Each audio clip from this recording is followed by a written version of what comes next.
உங்க அழைப்புக்கு சொந்தக்காரி இயேசு. நீங்க இயேசுவுக்கு சொந்தக்காரவங்க. நான் சில நேரத்துல மேடையில நிக்கிறப்போ என் அழைப்பை தான் நான் மேன்மைப்படுத்தும். என்னை அழைத்தவர் பெரியவர், உங்களை அழைத்தவர் பெரியவர். அல்லேலூயா. இன்னைக்கு உங்களுக்கு இருதயத்தில் எழுதப்பட வேண்டிய சத்தியம், நான் தேவனால் அழைக்கப்பட்டிருக்கிறேன். அல்லேலூயா, அல்லேலூயா. கர்த்தர் நல்லவர். நான் அழைப்பை பெற்று அந்த சராசரத்தை படைத்த ஆண்டவர் உங்களை அழைத்திருக்கிறார். எங்க இருந்து? அந்த காலத்தில் இருந்து, சாத்தானுடைய ஆதிக்கத்தில் இருந்து, விக்கிரகத்தின் வல்லமையில் இருந்து, அந்த காலத்தில் இருந்து தம்முடைய ஆச்சரியமான ஒளியினிடத்திற்கு வரவழைத்தவருடைய புண்ணியங்களை அறிவிக்கும்படி, என்னத்தை அறிவிக்கும்படிக்கு?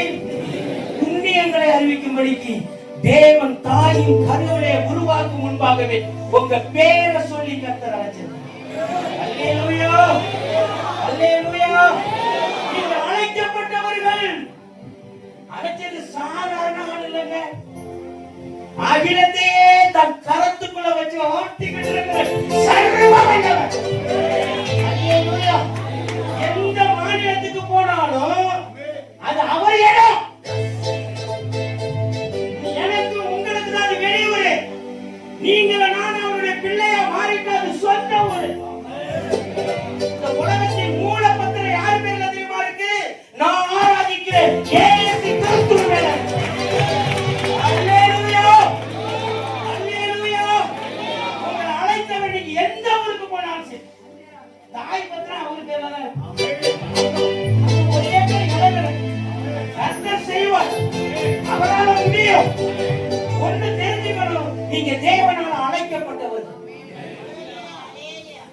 நான் தேவனால் அழைக்கப்பட்டவன். அருமையான இந்த சாலம் வேதாகம கல்லூரியின் தலைவரும் பவுண்டருமா இருக்கிற ஐயா தேவனால் அழைக்கப்பட்ட அப்போஸ்தலர்.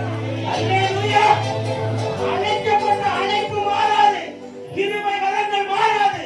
அவருக்கு சொந்தக்காரர்கள், அவர் புண்ணியத்தை